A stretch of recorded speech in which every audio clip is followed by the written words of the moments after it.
Eloi, tú escoitasme ben? Sí, e véxote incluso. Sí, eu tamén te vexo.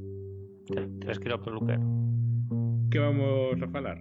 Buena pregunta. Buena pregunta. Bueno, podes contarnos que tal por Perú, que Sí, queredes podemos hacer eso que nunca fixemos de Suéname campanas. Perfecto.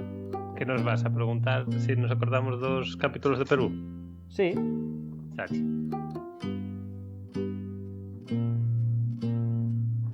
Facemos presentación e tiramos para diante. Hola. Sí. Rama desde Coruña. Eloi desde Madrid. E no desde Barcelona empezamos nada original. Cada vez mellor. Perdimos práctica un pouco, pode ser. A miña cabeza sonou super ben. Non ten mala pinta. Bueno, contanos, Eloi. Pois eso, pois vamos por facer un pouco de introducción. Levamos tanto tempo sen gravar, en parte, porque eu estuve de vacacións. Estuve en Perú. Eso xa levo 15 días e acabo de chegar a Madrid. Bueno, nada, a verdad que veño bastante contento, salvo por pequenos síntomas estomacales cos que cheguei, pero nada, polo resto ben. Además, fixemos un pouco moito camiño típico que fai a xente, que está un pouco por Lima e a costa, un pouco por Cusco e os Andes, e un pouco pola selva. Entonces hai como tres, realmente son como tres pequenos viaxeciños. Nada, bueno, de feito isto fíxome moito pensar en ese proxecto que falamos algunha outra vez, que teño aí, que me gusta escribir sobre cando volvo dos viaxes, a ver se esta vez se cumple. Te gusta a idea de escribir. Gústame a idea de escribir, e despois non lle saco o tempo que fai falta para iso, non? En calquer caso, a verdad que fixen bastante o tour bastante típico que fai a xente, o sea, que non me salín nada do normal. E se me salín do normal foi un pouco por esquivar algún que outro sitio que a xente sí vai, pero bueno, pareceume demasiado apretar. Non sei, por exemplo... Demasiado apretar de tempo? Sí, de demasiado apurado, de querer ir a demasiadas cousas, sabes? Por exemplo, non sei, a mí sorprendeu porque non conocía moito, ¿no? Pero conocedes a montaña dos 7 colores? Non, tampouco. Non conocedes. Bueno, pois conto vos se queredes esta pequena historia. A verdade que sorprendeu porque eu tampouco a conocía hasta antes de planear o viaxe. Pero, digamos, é unha montaña que está por aí polos Andes, que de feito é alta abondo, son como 5.900 metros, pero hasta fai non moito non era nada especial. O que ocurre que, bueno, pues, o glaciar ou a neve que tiña encima, que antes era un pouco permanente, ou polo menos hasta fai 20 anos era, pois deixou na superficie, digamos, unha formación geológica, non sei chamar de formación geológica, pero bueno, a cuestión é que se ven unhas bandas de distintos colores porque hai, pois, non sei se granodiorita, albita ou non sei que, non sei que. Estou nas vendo que civilinamente me puxen a googlealo mentras falabas. Pois eso. A realidade... Madre mía. Sí, a realidade é que... Eu estaba vendo civilinamente, pero acabo de ver a foto e acabo de flipar. Como os fía non valería para moito. Dá sensación, é unha estrella de Instagram hoxe en día. Pero claro, aí onde o ves, pois non é tan fácil chegar, tens que dedicar como menos un día no que te levantas ás 3 da mañá, faz 3 horas de autobús que non é moi cómodo. Ás 3 da mañá, dixeche, perdona. Os horarios son un pouco distintos porque sale o sol respecto a Galicia sobre todo, ¿no? Pero sale o sol pois como ás 6 da mañá ou algo así. Entón as 3 non son tanto. Dá bastante traballo. Que ocorre? Que a xente vai moito. De feito sorprendeume que falando o típico, falando con xente por WhatsApp mentre estaba de vacacións, había xente coa que falaba, non sabía que estaba de vacacións, e o primeiro que me dixo é: "Guau, a montaña de los 7 colores." Sabes? Antes que Machu Picchu. Dame a sensación, a verdade, que isto é un pouco o mundo de Instagram. Pero bueno, ao final eu non fun ao sitio este, a verdade. Non investiguei moito, pero bueno, realmente Cando vas por ali por Cusco están as fotos das agencias de viaxes cheas de fotos sobresaturadas coa montaña dos 7 colores. O monumento HDR, sí. Sí. Olvideime do nome original da montaña, pero Wilka Vinicunca. Vinicunca, eso es. Algo así. Era Wilka Vinicunca ou Vinicunca? Según a Wikipedia, Vinicunca, pero vamos. Vinicunca. Sí, no, mezclaré, que tampouco te creas que aprendí en quechua. Entonces, estuveches 2 semanas ali. Estuve sí, como a de salín un sábado e cheguei hoxe lunes. O sea que foi como 2 semanas máis 2 días, pero que bueno, que gástalo no viaxe, como quen di. Non repartido a partes iguais, no, porque botas máis tempo entre Arequipa e Cusco, que podría chamarse Andes, digamos. Despois 4 días, 4 ou 5, según contes os viaxes ou non, máis alá dos Andes, no que na selva, podes decir. E despois, pois, algo así como eso, outros 4 días na zona da costa. Que por certo moi desértico para o que eu esperaba. Entón, a verdad que o que máis sorprende así do país é, pois eso, como que ves realmente cousas moi diversas, pois en pouco tempo, ao final non en tanta extensión, ¿no? Porque además o típico que dis que viaxas por Perú, pero ao final estás como, ao fondo non estás no sur de Perú.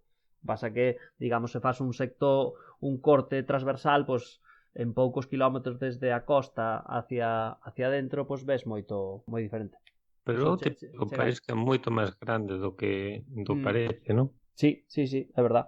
Pasa que a mí dá a sensación de que Perú teña imagen como de un país, digamos, longitudinal como a Chile, pero métese moito hacia o medio do continente, non? Sí, de feito fíxome pensar que non sei se noutros sitios aquí invocamos a Xeorrama, o mellor, que nunha cordillera tan clara o país teña territorio a ambos lados. E tanto países que son todo un continente como Rusia ou Estados Unidos. É verdade, aí os Urales, pero aquí nesto, aparte, os Andes ao final é unha das cordilleras máis altas do mundo, a parte da selva, se non recordo mal, Puerto Maldonado en concreto, está como a 100 metros sobre o nivel do mar ou algo así. O sea, está realmente baixo.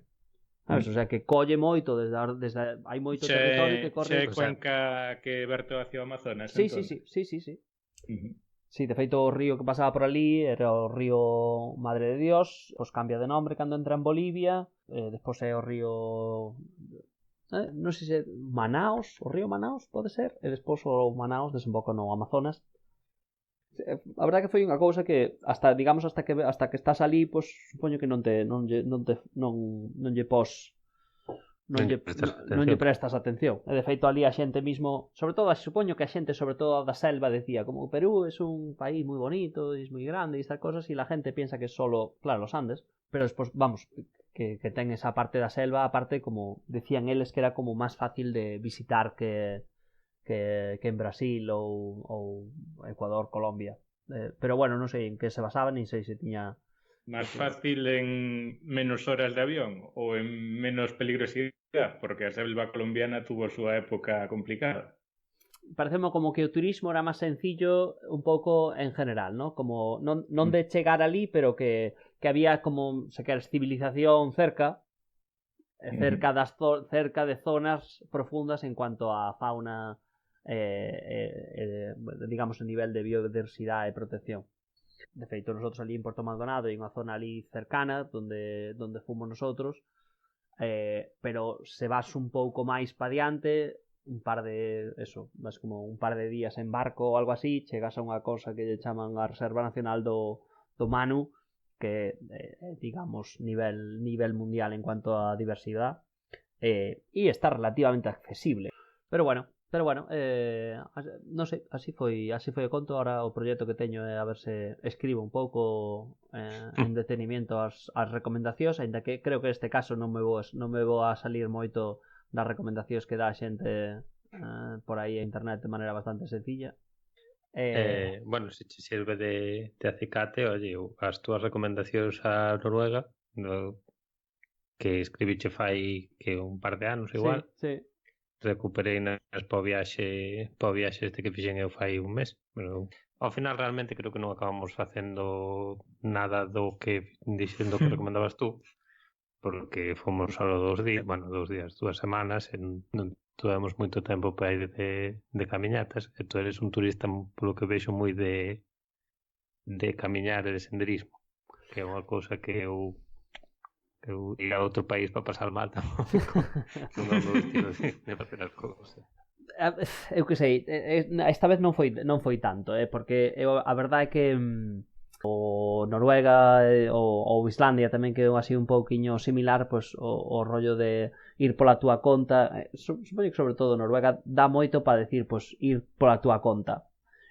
Sin embargo, aquí, pues, en Perú, a verdad, non sei, hasta igual tamén era posible para facelo un pouco pola túa conta, ¿no? Pero é tan invasivo a industria do turismo, hai moito comercial de turismo en cada punto no que chegas. O sea, chegas ao aeropuerto e xa hai xente encima túa para decir en varios idiomas, primeiro taxi, e despois Cusco, montaña de 7 colores, Machu Picchu, One Trek, que estás buscando, amigo? Que estás buscando? Entonces ao final pues parece como que encima despois además os salarios son máis baixos, entonces pues non acaba de compensar tanto ir ti mismo cun coche de alquiler, parte o tráfico é como é, entonces tampouco interesa, non acaba por ser tan interesante ou tan conveniente o do coche de alquiler, ¿no? É máis fácil que te leven, sabes? Entonces ao final danse un pouco as condicións para que vayas máis de guiado. Foi a sensación que tuve. Ao final, pues, cando vas un pouco máis guiado, pues, fas o trek. Sí, hai todo o mundo. máis habitual.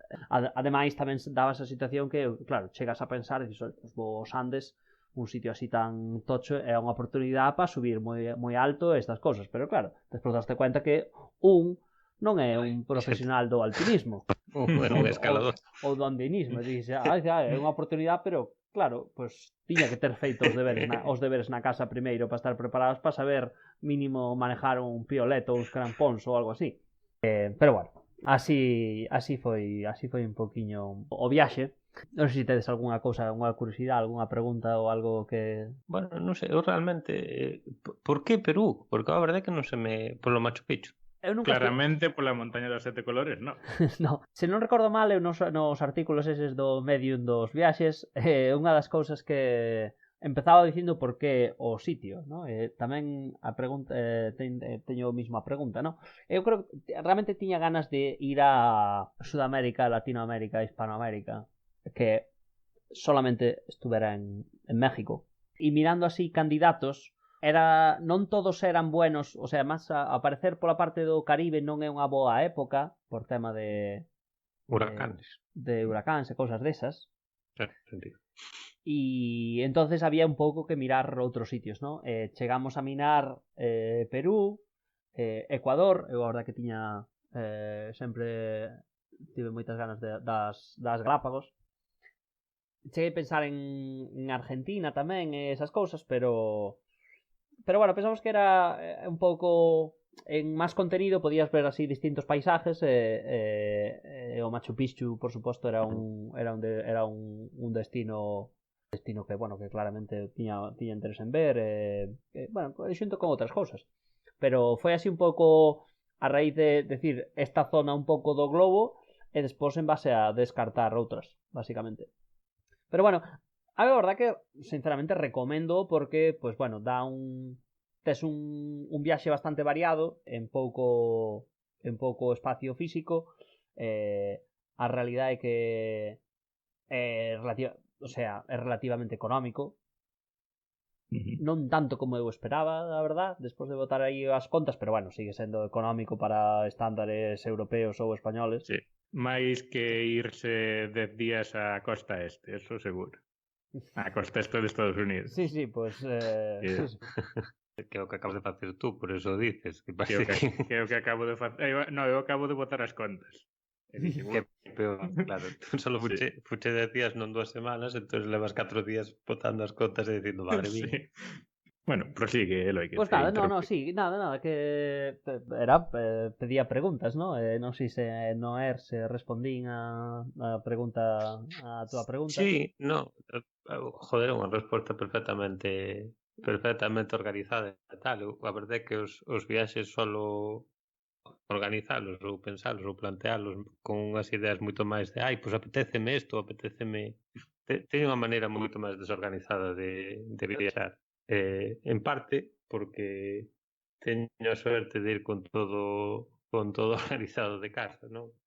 Pero con todo organizado de casa porque a Adriana normalmente é que fai todo o traballo de buscar os avións, buscar os hoteles, buscar que ver e que deixar de ver.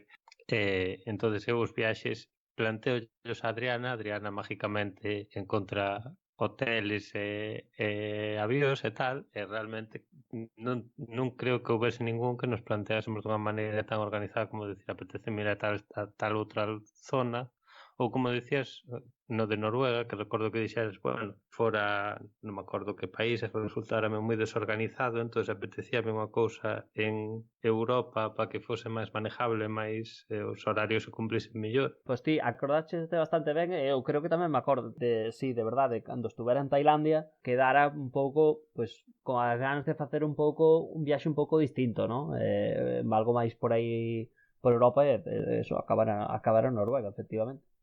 Ao final, pois, hai nos países que tes máis comodidades ou os estándares de, pois non sei, da calidad da agua, por exemplo, e a potabilidade, pois, son... Sí. Son distintos nuns sitios e en outros. Ves con problemas estomacales de Perú, estos son...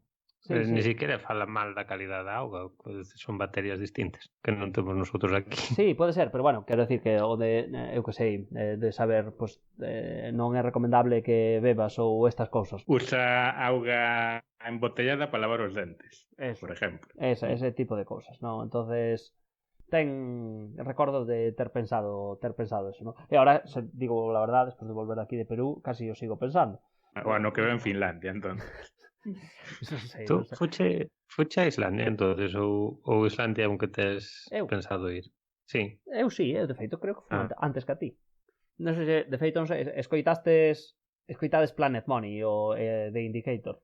Sí. No, eu non.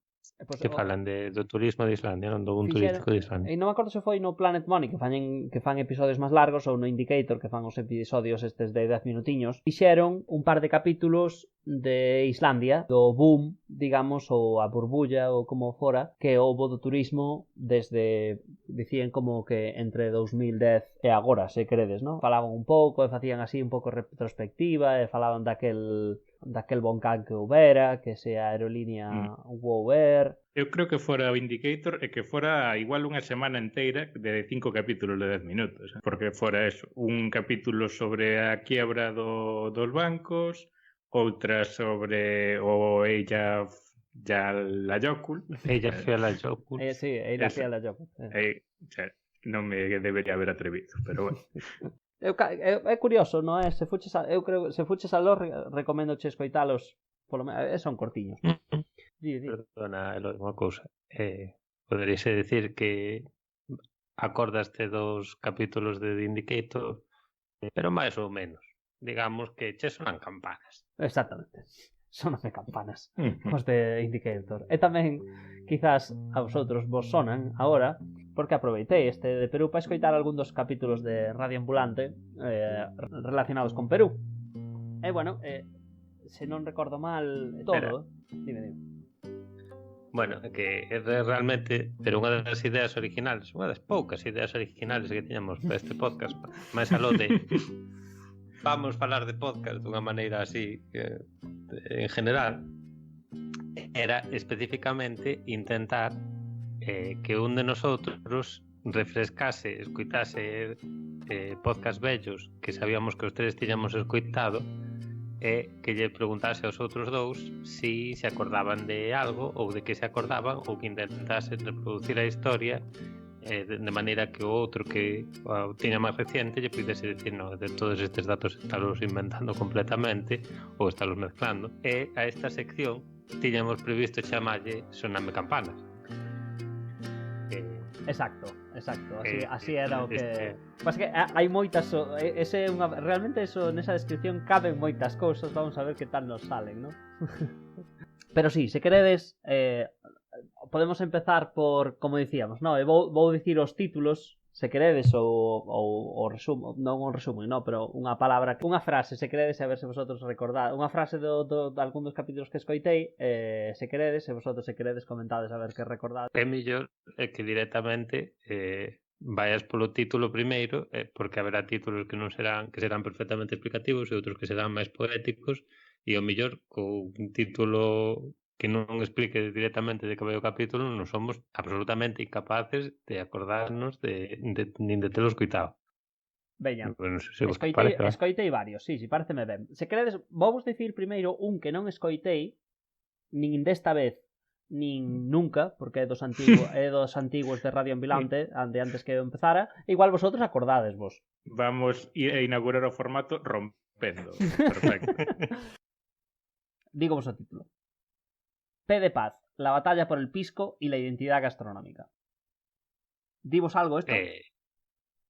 Identidad gastronómica, dinos algo. No, a mí no me dice nada. La batalla por el pisco. La batalla por el pisco, sí. Pero nin idea. Este quedoume por escoitar, pero ao parecer, bueno, pisco é unha bebida do sur de Perú, que eu, a verdad que non conocida, probei estes días, é aguardiente puro, non nos engañamos. O pisco sour é un cóctel que se fai con eso, que era o que conocía, era o que había probado eu. O pisco solo creo que non o probei nunca. Eu probei o pisco solo e é aguardiente puro. De feito, hubo nun restaurante no que fun, pedín a cantidad máis pequena que tiñan, ou eso na carta, e era unha jarra de 250 mililitros, e, pois imagínate, para 2 personas. Non bebimos, evidentemente. Pero bueno, o conto é que ao parecer que Chile e Perú dispútanse o seu origen. Entonces debe haber aí... O pisco sour en realidad sonábame como típico de Chile, non? Os peruanos non pensan o mismo. Non pensarían o mismo, non? Sí, exacto.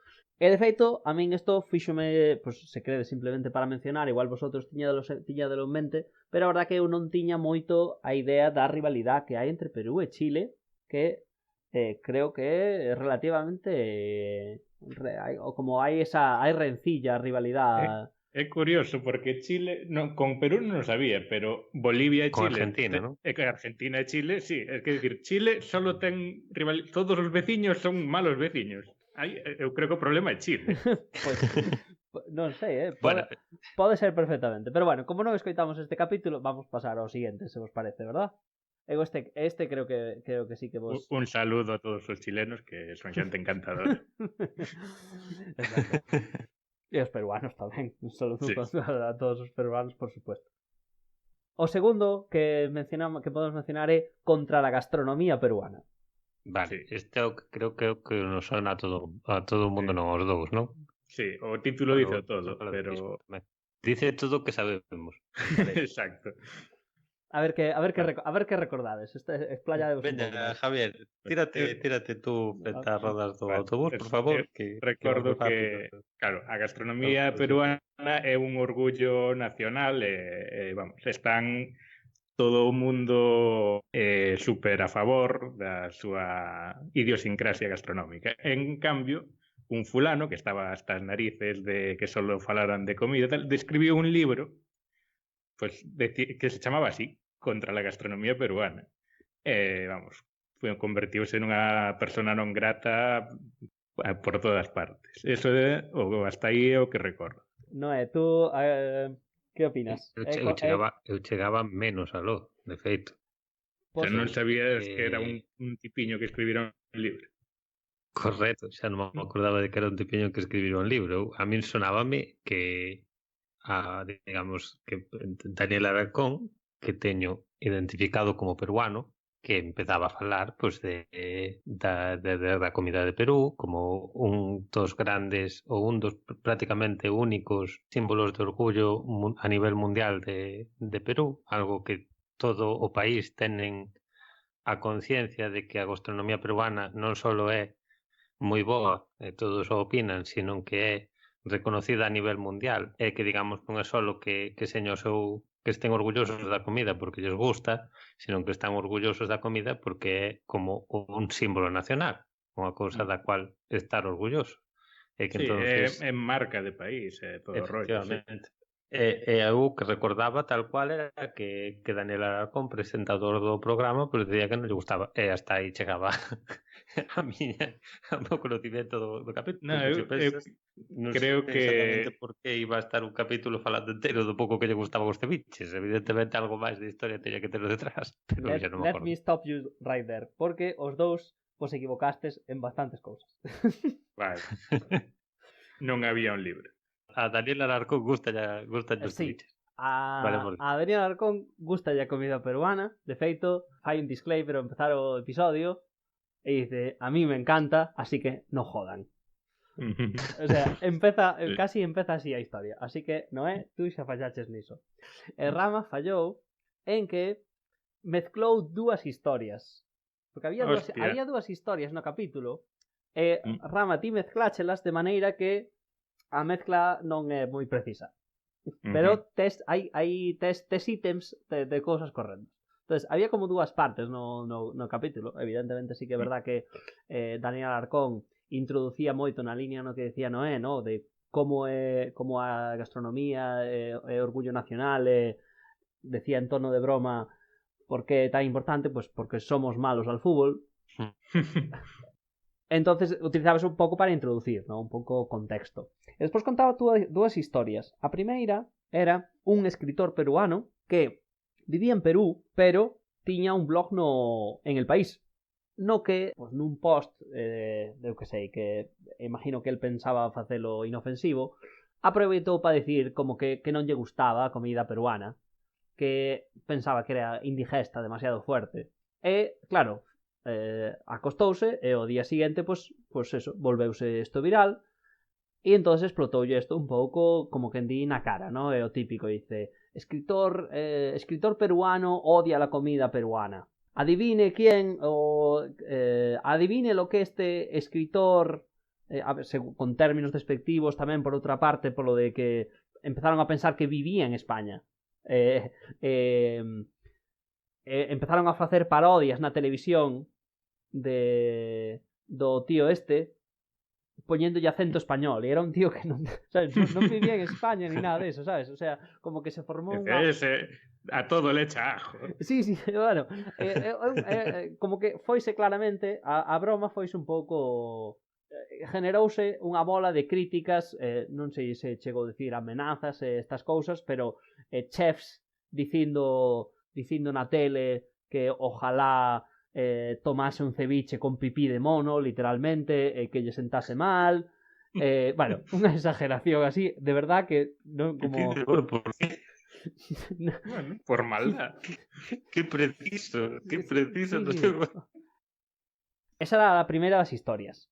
A segunda das historias era na línea do que dicía Rama, de un supuesto libro contra a gastronomía peruana, dicindo facendo algo así como intentando cazar mitos que realmente eran mentiras, o sea, que non eran mentira, ¿no? Como decía, mejor pues el pisco realmente, el origen es en no sé qué otra cosa, que non era verdad, ¿no? Entonces empezou como broma de Facebook de un supuesto libro que realmente era un libro ficticio, pero a diferencia foi que isto pasara un par de anos, a xente empezou a decir, pues sí, ya era hora de que alguén dijese isto, estamos hartos todo de... Como que era algo que non se podía criticar, ¿no? Entón a xente un pouco chegou en un momento distinto, entón a xente como que recibiu máis apoio. Foi moito menos viral que o primeiro. O paisano do país veus arriba outra vez, esta é a mía.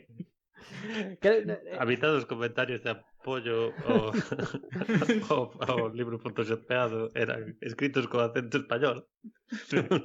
Polo paisano. Isto xa se convertiu máis nunha broma de unha historia de unha broma que cada vez iba facéndose máis grande e a xente creía, non? A diferencia do contrario, que fora unha cousa en serio e creouse unha bola de odio, de viralidade e odio como reacción, pois isto segundo foi pois unha broma que a xente iba creéndose e dixe, bueno, ya foise a broma xa un pouco de madre, vamos a soltar unha broma máis grande todavía que isto xa ni Dios o vai creer. Pero a xente seguía creendo, non? A xente quería creer un pouco que o da cocina peruana era un pouco unha burbuja, algo así, ou polo menos había xente que quería isto. Este segundo tamén era escritor e deixou a broma porque empezou a temer que lle afectase nas ventas e na imagen do libro que estaba escribindo de verdade en serio. A favor da gastronomía Entonces, peruana. que era de outro tema, ¿no? Pero como que non quería que despois sacase o libro e dice del autor de la broma contra la gastronomía peruana, Sí. la metafísica del la metafísica del yo. ¿No? Sí. Básicamente esas un pouco esas dúas historias entrelazadas de contra la gastronomía peruana, ¿no? Realmente é bastante, pareceume entretenido, muestra un pouco da capacidade de viralización de cousas que non te das conta neste mundo de hoxe. E tamén, en parte, parece moi curioso, como vos dicía antes, a parte da rivalidade de Chile, con Chile, simplemente, pues, nun momento do podcast tiñan unha pequena entrevista ao típico a xente da calle, ¿no? Que xa sabemos que non é representativo, ¿no? Pero collían, decía, ¿qué le parece la cocina peruana? Pues me parece fantástica porque es nuestro patrimonio y está buenísimo, por ejemplo, esto, esto, outro. Dice, ¿y qué le parecería a usted que si alguien criticase la comida peruana? Y había algún que contestaba, le pego. Y si es chileno, lo mato. Así, y ja. Entonces, créeme, hostia, sí. que eso, vamos, falaba de un pouco de esa pequena... Igual as culpas non é todos os chilenos, porque parece. No. Oye, le pego. Y si es chileno, le pego y le mato. Bueno, ese diría que foi un resumen do... Non me fun tan longe. Eu creo que a campana non chegou a sonar, pero os cuartos, por exemplo... Sí, no, moi ben, pero sí, pareceu realmente... curioso, pareceu curioso que mezclases as dúas historias. Era máis ou menos razonable.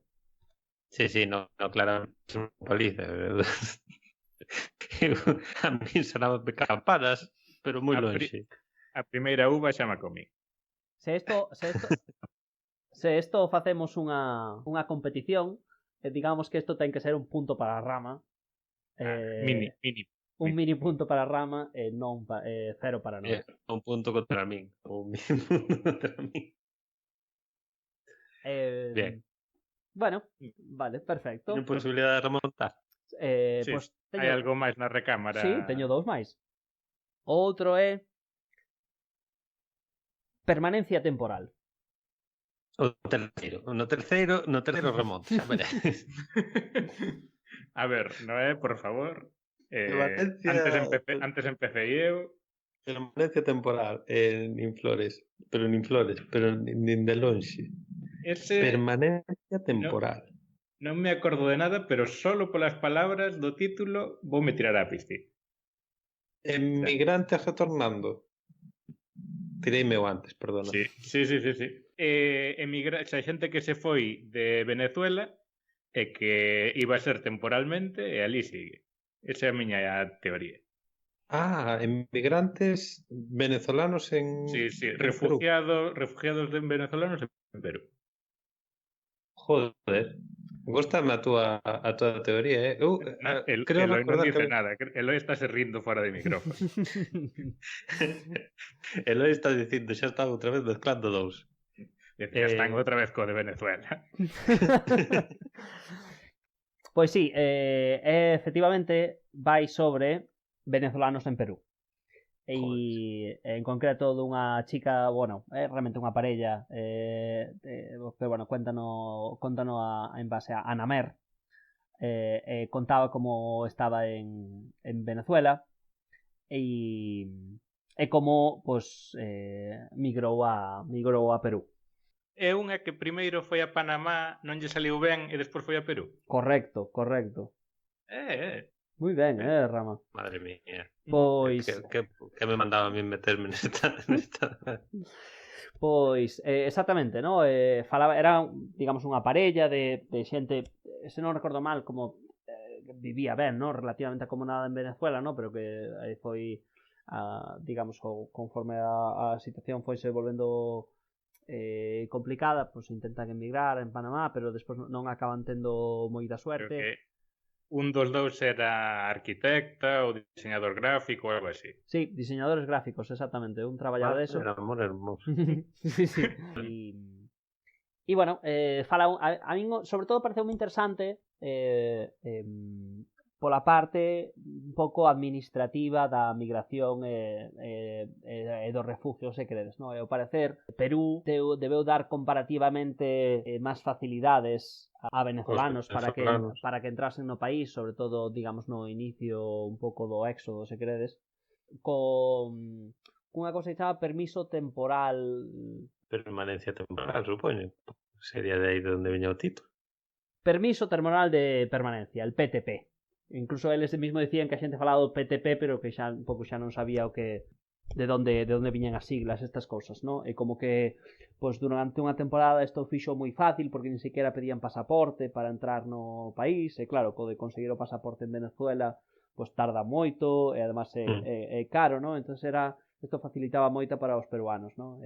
Incluso sacaban ali algún extracto pois do presidente dicindo, bueno, facendo unhas declaracións claramente pro acollida de venezolanos que quixeran ir ali, ¿no? E, bueno, tamén conta un pouco como esas cousas, pois non...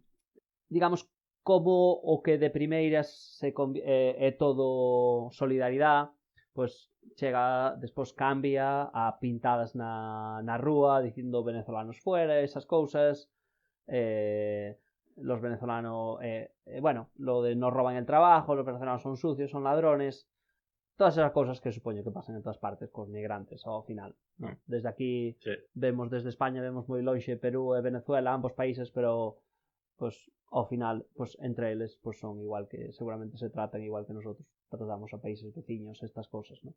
Pero bueno, supoño que desde lonxe olvidas hasta que escoítalo 5 minutos e daste cuenta e despois, pues bueno, pues como me vou a sorprender de Pasa en todas partes. Exacto.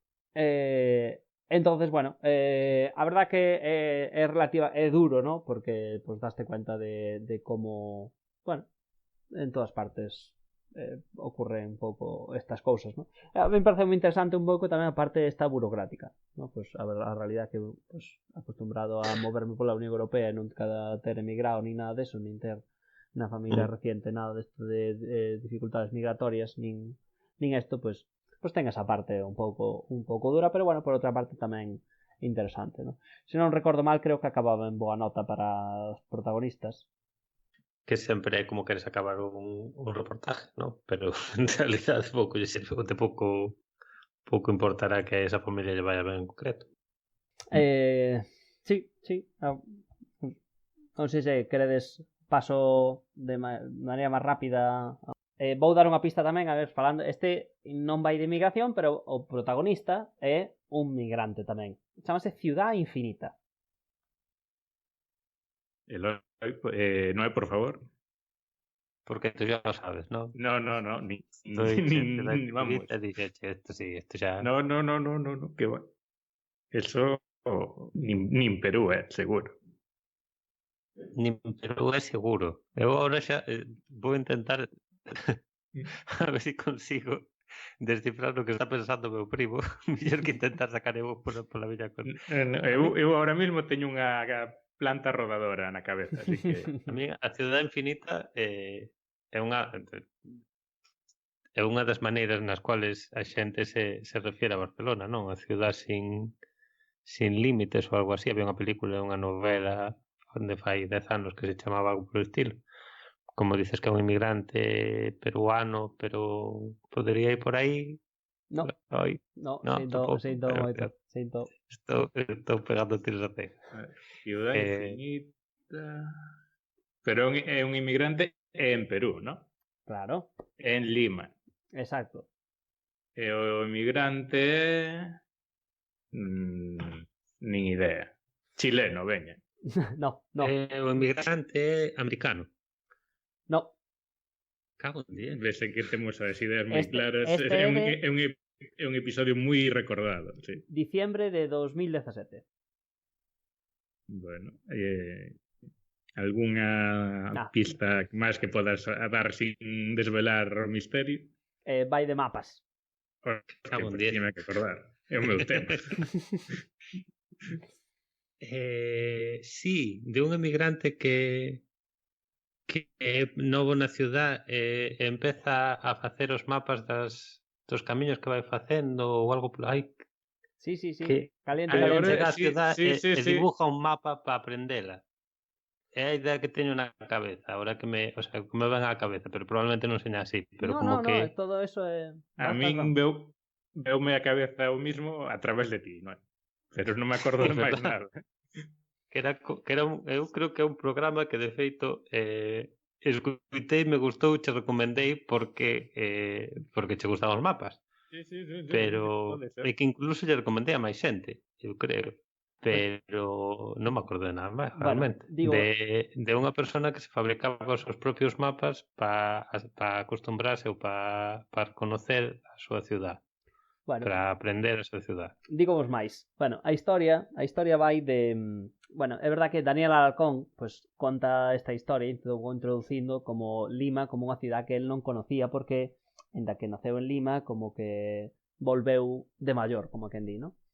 E que lle faltaba, pues eso, que necesitaba mapas él para reconocer a ciudad, esas cosas. Entonces, introducindo así, acaba falando de un señor chamado Perrotet, que é un suizo. Porque a particularidade é que Lima é un sitio completamente desorganizado, desordenado, hasta o punto de que eu creo que non hai nin mapas de Lima, non? O que estará tan cheo de colonias separadas e de que cada un vai pola súa conta, de que esencialmente cada barrio... non había algo deso, ou estou xa... A realidade é que Lima, a ver, eu a verdade que non vou comprando mapas por aí, non? Entón eu son moi de OpenStreetMaps e levos por ali hai mapas no OpenStreetMaps, hai Lima, non hai problema, non? Pero según Daniel Arcón e según o señor Perrotet, pois nos 70 non era tal, non? E Perrotet, pois bueno, unha persona así, fala de si mismo, unha persona un pouco aventurera, acabou como quen di non estaba moi satisfecho en Suiza, no? Un país todo feito, dicía el, e quería ir a un sitio a medio facer, no que as cousas que el fixese poderían ter relevancia. E bueno, acaba por distintos motivos en Lima e nota que claro, chega por aí pola cidade e o servicio de transporte é totalmente caótico para o que ve el, no? Ve autobuses de todos os colores, sin mapa nin diga por onde van nin por onde deixa de ir, e entón é o que fai como proxecto de vida é moito dicir, ¿no? Pero como proxecto personal tómase mapear o transporte en Lima. Entón el vai collendo autobuses hasta que repetía e iba co mapiña que podía ter trazando faise con un mapa do catastro, non sei como saca dali esas cousas, e el métese, digamos, busca o traballo que lle permite traballar menos para vivir e poder facer isto, e vai día tras día meténdose nos autobuses e facendo as líneas de transporte, ¿no? Había como, non sei se decía 90 e tantas, había como 90 e tantas líneas e el métese nunha por unha hasta que dixo, nesta xa estuve. Vai polo mapa e vendo que xa é eso, ¿no? El de verdad que despois vais a non sei que país a traballar, volve, etcétera, etcétera, e conta como, pois eso, as un pouco a aventura tamén para intentar imprimilo, intentar ir á imprenta para conseguir que tal, ir ao Ministerio de Transportes, esas cousas. Non só eso, no? Despois Lima é unha cidade en crecimiento, entón xa non é só do transporte, no? Sino que tamén el mismo, como segundo proxecto, colle facer un mapa máis amplio do que é Lima, que está en crecimiento e había zonas que estaban totalmente imprecisas. Non estaba inventando de todo, entonces. No. Creo que mereces o mini punto desta tanda. E nada, bueno, pareceume sobre todo un pouco interesante tamén, despois de estar ali, ver que efectivamente de ver os autobuses te dices o primeiro, ¿no? Pues é como vou de tal sitio a tal sitio, ¿no? Como non está claro o transporte os sitios. É verdad que hoxe en día hai unha liña que chama Metropolitana que sí que está claramente marcada, ainda que non se ven moitos mapas por aí, ¿no? Pero que fai un pouco de metro de alguma maneira porque é un autobús con carril dedicado na maior parte do trayecto, entón realmente avanza relativamente rápido a pesar dos atascos. Pero solo é para ese autobús. Digamos, é como unha línea con distintos servicios, porque non todos os autobuses paran nas mismas. É unha cousa un pouco rara, a verdad, ¿no? Porque pretende ser de alto volumen, dá a sensación, e está como realmente optimizado para eso, dá a sensación, ¿no? E os andenes están feitos, os andenes parecen de metro realmente, ¿no? Con unhas portas deslizantes no andén para que entre rápido, entrada rápida. Sí, en Fortaleza había paradas de bus que eran parecidas e o concepto era o mismo, era unha calzada dedicada, cerrada, que non se podía acceder máis que nos puntos de entrada e salida e tal, iba bastante máis rápido que o resto do tráfico. Sí, eu creo que é un concepto moi útil realmente, bueno, é verdad que hoxe en día está mapeado, ¿no? Algunhas que eu non collín, outras que eu non se chaman yo troncal, e outras que digamos que son de alimentación, ¿no? Que alimentan o tronco principal, ¿no? Pero sigue habendo outras máis mobilidades desas que outras que chaman, e outros autobuses de outros colores con unha pinta tamén moi destartalada, como podedes imaginar, sobre todo, bueno, uns máis que outros, por supuesto, e sen mapiña, e co comercial gritando pola porta, coa porta aberta, dicindo o destino, e collendo as monedas do que entra, ¿no? E bueno, nada, parece moi interesante, sobre todo, pues, falando de zonas nas que no momento estás, ¿no? Seguramente se os coitaras sen estar ali, ou sen ter estado ali, igual non lle tería tenido tanto romanticismo, ¿no? Se queredes, teño un máis, contestámoslo moi rápido, xa o deixamos. Los bomberos, este é fácil. Vai de bomberos. Sí.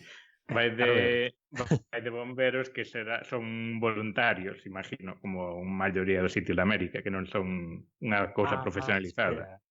Estes son os que a historia esta de que os bomberos eran voluntarios e traballaban en turnos de 24 horas e teñan unha cultura interna moi cerrada, e chegou un jefe e se intentou cambiar os turnos para que a xente non tuvese que vivir ali como en nun ambiente moi cerrado, e un pouco intentar dividir os grupos da xente para que non houvese as mismas. Non é desto, verdad?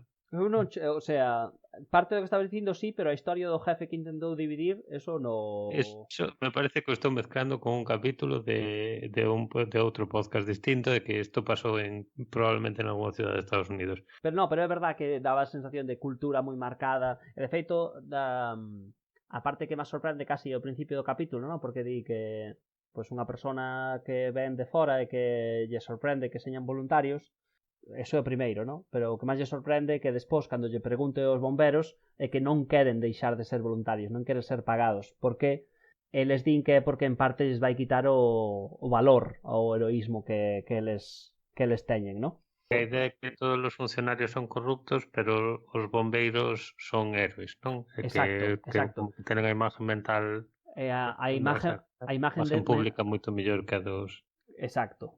Policías, por exemplo. Eso tamén chocou. Tamén me chocou. Decía que claramente, non sei, algo así como que apoio popular 40%, non sei exactamente como sería a pregunta, dos policías, os congresistas, non sei, 15%, e os bomberos 97%. Que decía que en Perú estaba en general mal visto traballar para o sector público nesa línea. Bueno, despois hai unha historia sentimental un pouco de un bombero e o que lle pasa, e certo accidente, e como, digamos, utilizas un pouco para razonar de que como el cambiou a súa opinión e agora pensa que teñen que ser pagados e profesionalizados e que non hai que vivir asegurados, de poder ter un dereito a unha baixa ou unha algo así, imagino. Bueno, pois... Bueno, pois hasta aquí supoño que a sección Gustoume moito o formato este, Gustoume. ¿Sí? Non sei hasta que punto pode ter interés para a xente que non siga os mesmos podcasts que a Sí, nosotros, efectivamente. pero A ver, creo que non saliu mal de todo. Xa veremos que tal. Bueno, eu estou bastante contento da historia dos mapas. Eu creo que a historia dos mapas para ter escritado fai 2 anos, eu creo que non estaba mal de todo. Non... O nivel de memoria que tiña, ou de recordos que tiña dela. Antes de despedir, hai algo que vos este poñendo contento esta semana? Eloi? O viaxe, non? O viaxe, o feito de viaxar e que o mundo che de oportunidades de escoitar podcast. Eso tamén. Eso tamén. No, a Wikipedia guardar listas offline, eso dame moita felicidade. O OpenStreetMaps, o Wikiviajes, e todo eso que podo levar sen necesidade de conexión, fíxome moi feliz todo este tempo, así que recomendo moito. Bueno, recomenda moito e incluo na entrada do blog cando expliques Por supuesto. Cando expliques o viaxe, pois incluir tamén o material Sí. offline multimedia que levabas. Javier, algo que te este facendo feliz? No. Vayas moito, que vamos facer? Hai sorpresas millóns de semanas. Vale, Explain é unha serie de documentaries de Netflix producida por Vox Media. A última semana de outubro sacaron un capítulo sobre piratas que me gustou bastante e me fixo lembrar un capítulo de Rough Translation que falaba do médico xudeu que capturou a Eichmann en Argentina e que tamén me gustara bastante. Sobre piratas modernos, eu non vin o capítulo ese. Piratas modernos ou piratas históricos? Repasa toda a historia da piratería. É moi curioso. Sí, no, teño visto algún capítulo de Explain, pero non me vin a serie nova. Falando de documentales de Vox Media, hai unha serie de... Son realmente tamén documentales, pero son vídeos que tenen no seu canal de YouTube. Tenen unha serie que se chama Earworm, producida por Estelle Caswell,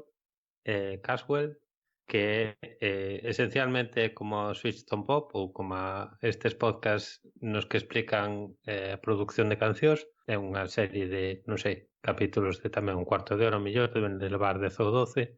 Se vos interesa pois un podcast tipo Switchton Pop, pois son capítulos que están ben e que merecen a pena. Recomendo vos moito. A mí o que máis me gustou, non sei moi ben por qué, é o de Jay Dilla. Parece moi bon. Xa está, dito.